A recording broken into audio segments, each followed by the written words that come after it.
ഒറ്റ രാത്രി കൊണ്ട് സോഷ്യൽ മീഡിയ ഇളക്കി മറിച്ചിരിക്കുകയാണ് വാരണാസിയുടെ ടീസർ. ടീസറിലെ VFXും വേൾഡ് ബിൽഡിങ്ങും മഹേഷ് ബാബുവിന്റെ ലുക്കും എല്ലാം അടിപൊളിയാണ്. എന്നാൽ അതിനെല്ലാം അപ്പുറം ചില ബ്രില്യൻസ് കൂടി ഈ ഒരു ടീസറിലുണ്ട്.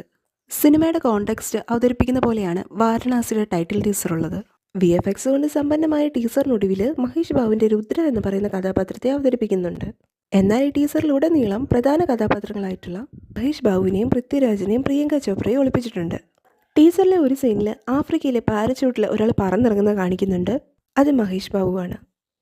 അത് മാത്രമല്ല, തൊട്ടടുത്ത സീനിൽ ഒരു കുരങ്ങൻ ചാടിപ്പോകുന്നത് കാണിക്കുന്നുണ്ട്. അപ്പോൾ അവിടെ ഒരു വഞ്ചിയിൽ നിൽക്കുന്ന ഒരാളിനെയും കാണിക്കുന്നുണ്ട്. അത് മഹേഷാണ്. തൊട്ടടുത്ത സീനിൽ ഒരു ഗുഹയിൽ തലയില്ലാത്ത ഒരു പ്രതിമയുടെ മേളിലേക്ക് സാരിയൊക്കെ എടുത്ത് ഒരു സ്ത്രീ വീഴുന്നതായിട്ട് കാണിക്കുന്നുണ്ട്. അത് പ്രിയങ്കയുടെ ക്യാരക്ടറായിട്ടുള്ള മന്ദാകിനിയാണ്. അതേ ഷോട്ടിൽ മഹേഷ് ബാബുവിനെയും കാണാം.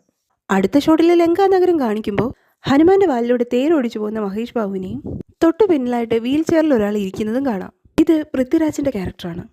ഒരു ചെറിയ ആനിമേഷനിൽ പോലും ഇത്രയധികം ഡീറ്റെയിൽസ് നൽകിയിട്ടുണ്ട്. പല കാലഘട്ടങ്ങളിലായിട്ട് വിവിധ കോണ്ടിനെന്റുകളിലാണ് കഥ പറയുന്നത് എന്നുള്ള സൂചനയും ഇതിലുണ്ട്. രാമായണം പോലുള്ള പുരാണങ്ങളും വീഡിയോയിൽ വളരെ പ്രാധാന്യത്തോടെ കടന്നു വരുന്നുണ്ട്. RRRന് ശേഷമുള്ള രാജമൗലി ചിത്രം എന്ന നിലയിൽ ആഗോളതലത്തിൽ ഈ മൂവി ശ്രദ്ധിക്കപ്പെടുമെന്നാണ് കരുതുന്നത്.